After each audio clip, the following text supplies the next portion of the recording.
Somos México.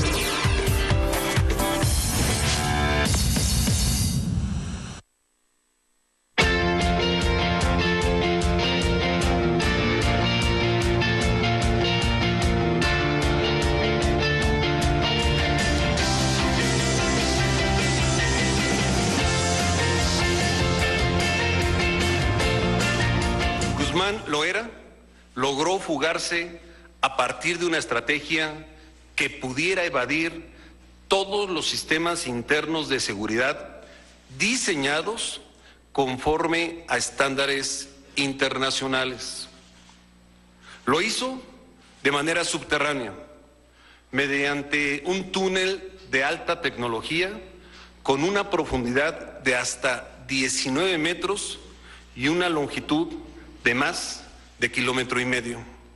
Sin embargo, no podemos omitir que para lograr su propósito, el hoy prófugo de la justicia tuvo que haber contado con la complicidad de personal y/o funcionarios del Centro de Readaptación Social del Altiplano. E independientemente del resultado de las investigaciones y para facilitar su correcto desarrollo, he cesado al titular del órgano desconcentrado de Prevención y Readaptación Social, a la coordinadora general de Ceferesos y al director del penal. Les informo que por tratarse de una persona que ha evadido en 2 ocasiones el sistema penitenciario y dado que representa una amenaza para la seguridad pública, este día la Procuraduría General de la República emite un acuerdo por el que se ofrece una recompensa de hasta 60 millones de pesos a quien o quienes proporcionen información útil, veraz y oportuna que auxilie eficientemente a la localización y detención de Joaquín Guzmán Loera. Este es un fragmento, buenas noches, de lo que ha sido la conferencia de prensa de los funcionarios mexicanos que, bueno, pues han tratado de explicar lo que es la segunda fuga del capo más buscado, ahora nuevamente de México y no sé si del mundo, el señor Joaquín Guzmán Loera, el Chapo Guzmán, en algo que resulta terrible para el gobierno mexicano. Se dio esta fuga este fin de semana cuando el presidente mexicano se encontraba en trayecto precisamente para acudir a una visita a Francia. Y bueno, pues esta conferencia de prensa que se ha dado el día de hoy, preguntas de los colegas periodistas y bueno, pues algunas contestaciones de los funcionarios que han dado esta conferencia este día. Todo que decir respecto al significado y al alcance de una situación vergonzosa para un gobierno que es precisamente la que hoy nos ocupa en términos prácticamente absolutos en la atención pública mexicana. Está en nuestro estudio de la Ciudad de México Anabel Hernández, colega periodista, autora de varios libros e investigaciones periodísticas, Los Señores del Narco, entre otros. Anabel, gracias por estar aquí, bienvenida. Buenas noches, Carmen. Buenas noches. Bueno, en cualquier momento esperamos enlazar una llamada telefónica que prevemos con el doctor Edgardo Buscaglia. Se encuentra él en Santo Domingo, República Dominicana, y bueno, esperamos tener el enlace en cualquier momento con él. Anabel, ¿qué dices de esto? ¿Cómo enfrenta México, su gobierno, la propia sociedad, la información de esta fuga, como se ha descrito, del Chapo Guzmán en un túnel con estas características, todo lo que se ha dicho hasta el momento? ¿Qué te dice todo esto, Anabel? Carmen, lo que más me sorprende de todo esto es que el gobierno se diga sorprendido de lo que pasó. Había ya 3 señales muy claras de que el Chapo Guzmán había logrado dominar en un muy corto tiempo la seguridad y la voluntad de los directivos dentro del penal de máxima seguridad de Almoloya.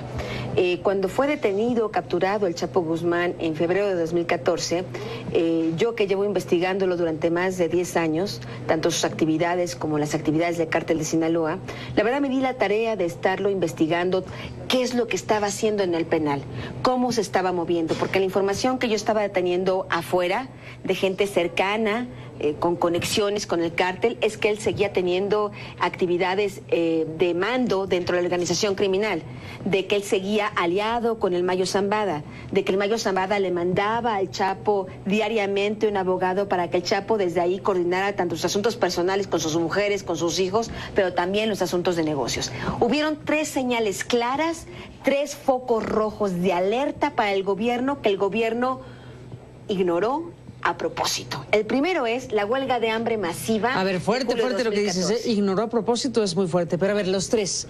La huelga de hambre masiva, organizada en julio de 2014. A la que aludió medianamente el secretario de Gobernación esta tarde, esta noche. El Chapo Guzmán convoca, junto con Edgar Valdés Villarreal, alias La Barbie, a más de 900 presos del penal de máxima seguridad y los organizan una huelga de hambre que duró al menos 2 días.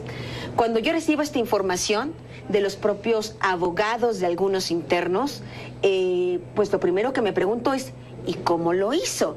Si el gobierno nos dice que está neutralizado en una pequeña celda de 3 metros por 4 metros cuadrados, de 3 por 4, si nos está diciendo que está incomunicado, si nos está diciendo que está neutralizado, si el Chapo Guzmán en esta área de tratamientos especiales no tenía contacto con ningún preso, no podía hablar con nadie más, porque además en la celda donde estaba había una serie de controles absolutos para impedirle tener contacto con otros presos, ¿cómo lo había logrado? Y lo que yo pude investigar y publiqué en su momento en un reportaje en Proceso es que lo logró a través de 2 vías. Una, a través de abogados de otros internos que fueron pasando la voz, que también repartieron algo de dinero en otros internos, que son la población en masa, por llamarlo de alguna manera, aquellos que algunos son campesinos, otros son pequeños narcotraficantes, miembros de bandas criminales, que pues ya sus familias los abandonaron y ya no tienen ningún recurso, repartieron dinero para que, bueno, pongámonos de huelga porque el Chapo Guzmán lo ordena. Y la otra parte, la otra forma en que lo hicieron es a través de los custodios. Los custodios fueron pasando módulo por módulo la voz de que había la huelga. El punto es que el Chapo convoca a la huelga, la organiza, y eso hablaba de un primer paso de conquista para el penal de máxima seguridad. Este tipo de acciones las hizo el Chapo cuando estaba en Puente Grande. Es una fórmula que el Chapo ya había aplicado en Puente Grande y lo sé porque tengo acceso a todo el expediente de esa investigación. La segunda fase de la alerta roja que el gobierno tuvo que haber tomado en cuenta es en febrero de este año. En febrero de 2015, el Chapo Guzmán hace otro paso más para violentar, para someter, para vulnerar, para burlar la seguridad del penal de máxima seguridad, y es ahora congraciarse y organizarse con sus enemigos. Logra hacer una carta colectiva que es dirigida ante la CNDH, junto con Héctor Beltrán Leiva, junto con miembros del Cártel del Golfo, junto con miembros de los Zetas. Los enemigos que querían matarlo en la calle, ahora se unen juntos, se unifican ante la CNDH. Ante la CNDH. Pero lo curioso de esta lista, a la que yo tuve acceso en su momento y publicamos también en la revista Proceso, es que los nombres de los firmantes eran línea tras línea. Chapo Guzmán y después el siguiente capo, como si la lista lo hubieran rolado durante el penal. No es una hoja, bueno, una es una firma aislada y luego otra firma aislada, no, era una tras otra. Cuando yo veo esa lista, pregunto cuál es la papelería que tienen acceso los internos dentro del penal, y efectivamente en la tiendita del penal donde les venden papel de baño, jabón, galletas, también les venden un bloc de hojas, y ese bloc, esa hoja donde estaban todas las firmas, era uno de esos blocs. ¿Cómo circuló esa hoja de módulo en módulo si se supone que hay diamantes de seguridad? Si se supone que cada módulo está aislado del otro, si se supone que el pobre Chapo estaba ahí en su celda, solitario, sin comunicarse con nadie, circuló esa carta preso uno por uno a través de los custodios. Anabel Hernández, vamos a hacer una pausa y regresamos en esta conversación. Ya está en la línea telefónica el doctor Edgardo Buscaglia, que mucho tendrá que decir acerca de esta fuga, la segunda de un penal de alta seguridad de Joaquín Archibaldo Guzmán Loera, el Chapo Guzmán. Después de la pausa regresamos con el doctor Buscaglia y bueno, déjeme antes de ir a la pausa una noticia que nos están confirmando en estos momentos, en este contexto. Murió el cantante José Manuel Figueroa, conocido como Joan Sebastián. Se ha confirmado la muerte de Joan Sebastián y bueno, pues es un cantante, era un cantante muy popular de Juliantla, Guerrero, que falleció este lunes. Padecía cáncer de los huesos desde hace varios años. Es un anuncio que se está confirmando por parte de CNN, así que bueno, lo vamos a conocer también en este programa. Volvemos con el doctor Buscaglia, hablando de la fuga, la segunda del Chapo Guzmán.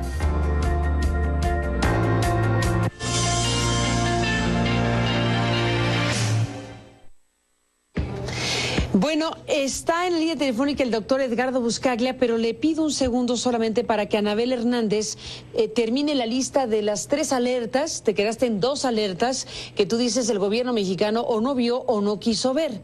La tercera, para cerrar esta parte. La tercera alerta ocurrió también en abril de este año, donde el propio Comisión Nacional de Seguridad Pública denuncia, hace público de que ya había personas que estaban visitando al Chapo Guzmán con documentos falsos. El tema es que cuando esto es denunciado, ya habían pasado varias personas con documentos falsos.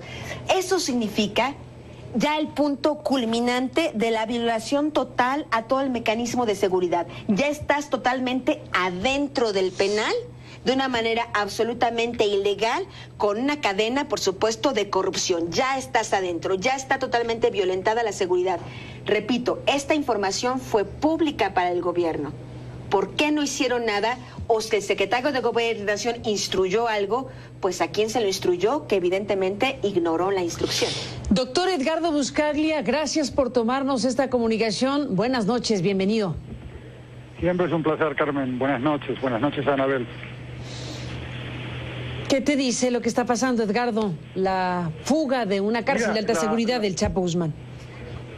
Los patrones de corrupción política y operativa que vienen protagonizando la red criminal Sinaloa ya son legendarios.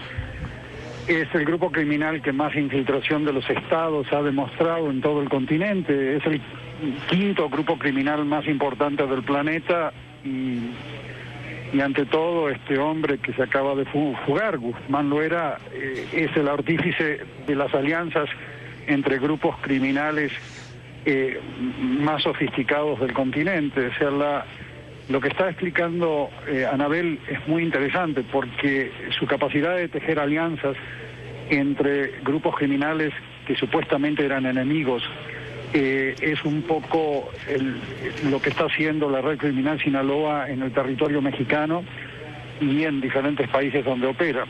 Este hombre ha logrado penetrar las instituciones del Estado mexicano hasta lo más profundo. Yo me animo a decirte, basado en la experiencia internacional, que si a este hombre realmente lo sometieses a un procesamiento judicial en un país de gobernabilidad promedio, la mitad de la clase política mexicana estaría siendo procesada como lo fue en Italia o en Colombia, a través de las conexiones que la organización criminal que él lidera ha venido tejiendo con senadores, diputados, gobernadores, etcétera. Entonces, la fuga de este personaje es un golpe mortal a la credibilidad y a la confianza internacional del gobierno de Peña Nieto. Es muy difícil que un gobierno pueda recuperar la credibilidad y la confianza internacional después de un escándalo de corrupción preanunciado, como lo es esta fuga. Preanunciado a través de los indicadores que te comentaba Anabel y preanunciado a través de la documentación que presentó la DEA sobre su intento de fuga en marzo del 2014.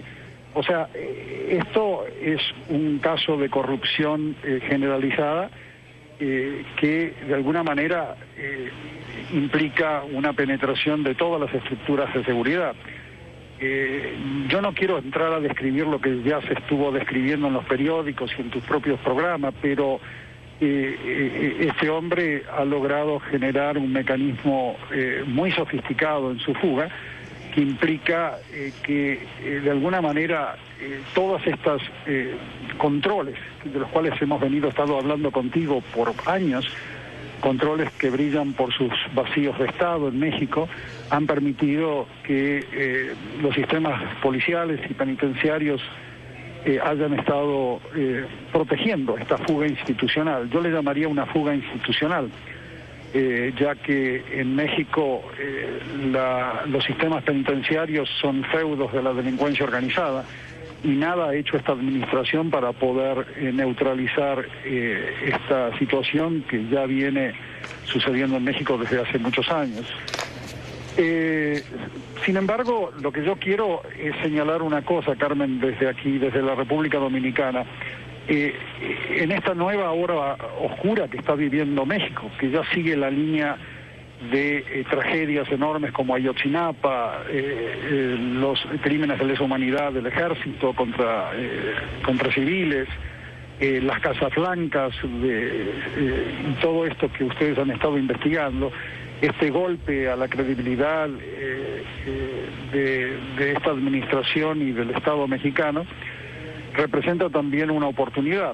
En esta nueva hora oscura no debemos perder la perspectiva propositiva.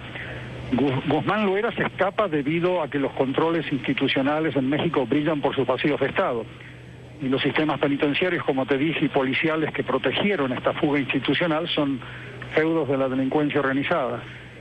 Sin embargo, cuando tú tienes a un presidente y a una administración que hasta hoy se han resistido en implementar limpiezas de Estado, que eviten fugas como las del Chapo Guzmán, que son un reflejo del pacto de impunidad política sobre el cual venimos hablando contigo desde hace años, representan una oportunidad para que la presión internacional de Estados Unidos, en este caso, que me imagino que deben estar bastante molestos, se traduzca en una presión como la que le aplicaron a Colombia en los años 90 para que se implementen los mecanismos de limpieza de Estado que Colombia comenzó a implementar a través de presión norteamericana. O sea que si la política exterior norteamericana pasase de ponerle toda su energía a fomentar negocios oligopólicos con los Slims y con toda esta gente que tienen ahí en México, y pasase a darle mucho más focalización, a limpiar al Estado para poder generar seguridad de ambos lados de la frontera, empezaríamos a ver que esta fuga sería un catalizador para que la presión internacional obligue a una administración débil, a una administración federal que ya no goza de credibilidad internacional, la obligue a implementar medidas, por ejemplo, de control patrimonial para procesar a gran parte de la clase política como se hizo en Italia o en Colombia. O sea que esta fuga puede ser un catalizador importante para aplicar las 25 propuestas de política pública que yo menciono en el libro que tú prologaste, Vacíos de Poder. Tenés que ver un poquito la perspectiva positiva, propositiva de cosas como estas, porque de estas crisis, de estos catalizadores, muchas veces surgen reformas importantes. La debilidad de regímenes corruptos, como son el caso mexicano, permite que la presión internacional haga factible que se implementen reformas que bajo condiciones normales la administración de Peña Nieto nunca implementaría. Por ejemplo, el establecimiento de unidades de investigación patrimonial autónomas en cada estado de México, con la cual podrías inmediatamente, en una cuestión de 6 meses, identificar los vínculos de financiamiento de campaña ilegal vinculados a la red criminal Sinaloa, que lidera Guzmán Loera. Todas estas cosas se podrían implementar con más factibilidad si existiese esa presión internacional norteamericana y de la Unión Europea, que por ahora brilla también por su ausencia, ¿no? Entonces es una oportunidad esta para poder presionar aún más a un gobierno ya muy debilitado después de tragedias, escándalos, crímenes de lesa humanidad, conflictos de interés y corrupción al más alto nivel, y ahora este nuevo escándalo que nuevamente te insisto. La fuga de Guzmán Loera es un escándalo de corrupción preanunciado, que de alguna manera, aun si lo recapturasen esta misma noche a Guzmán Loera, el daño de credibilidad y de confianza internacional ya está hecho, ¿no? ¿Imaginas posible la recaptura, Edgardo, brevemente? He perdido el sonido. No te escucho. Bueno, vamos a hacer una pausa y regresamos con Edgardo Buscaglia y con Anabel Hernández. Le dejé esta pregunta abierta, no la escuchó el doctor Buscaglia, ahora le comentaremos en el corte y regresamos en la parte final.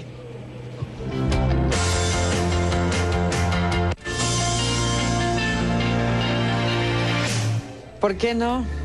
Bueno, entramos en la parte final, regresamos con Edgardo Buscaglia, Anabel Hernández, el tema la fuga del Chapo Guzmán. Volvemos.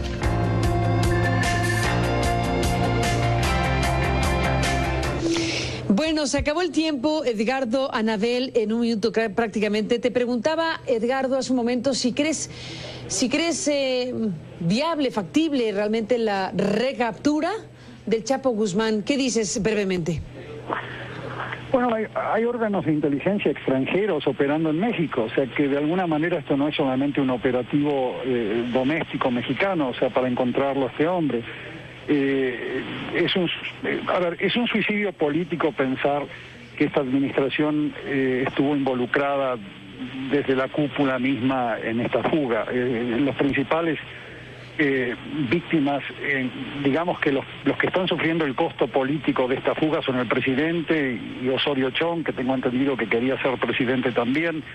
Toda esta gente van a ser básicamente cadáveres políticos si Guzmán Loera se fuga y si implementa una alianza entre redes criminales transformando a la red Sinaloa en una red de redes hemisféricas, como es el plan que tiene Guzmán Loera y sus aliados en cuanto a la expansión de su grupo. Sería realmente el fin de la carrera política no solamente del presidente Peña Nieto, sino de todos los que lo acompañan. Por lo tanto, sí, hay un incentivo en capturarlo lo antes posible y demostrar que puede existir algún tipo de reacción de Estado en México. Por lo tanto, lo veo factible, aunque realmente no puedo predecir que eso pueda ocurrir. Pero hay servicios de inteligencia de Estados Unidos seguramente operando en territorio mexicano y usando todos sus recursos para identificar a dónde está este hombre. Lo veremos próximamente, Edgardo. Gracias por estar aquí para comentarlo y nos mantenemos en comunicación, si me lo permites. Buenas noches. Felicidades, Carmen. Buenas noches. Buenas noches. Anabel, ¿con qué te despides? Bueno, me despido pensando que la captura del Chapo Guzmán es uno de los grandes simulaciones de lo que el gobierno pretende hacer creer como una guerra contra el crimen organizado. Es evidente, los hechos lo demuestran así, que el Chapo Guzmán nunca fue neutralizado. Fue encerrado en un penal de máxima seguridad, pero nunca se le rompieron ni su poder económico, que evidentemente era necesario para hacer lo que pasó este sábado pasado, ni sus conexiones políticas, ni sus conexiones de complicidad, ni sus conexiones con las instituciones de México, que definitivamente fueron las que tuvieron que haber permitido lo que pasó. Pues ahí está, Anabel, gracias por estar aquí para hablar de ello y nos mantenemos en comunicación, si me lo permites. Gracias, Carmen. Gracias por estar en CNN y a usted que nos permitió acompañarles durante el programa. Bueno, obviamente seguiremos hablando de este tema. Gracias por permitirnos estar con usted. Buenas noches. Hasta mañana.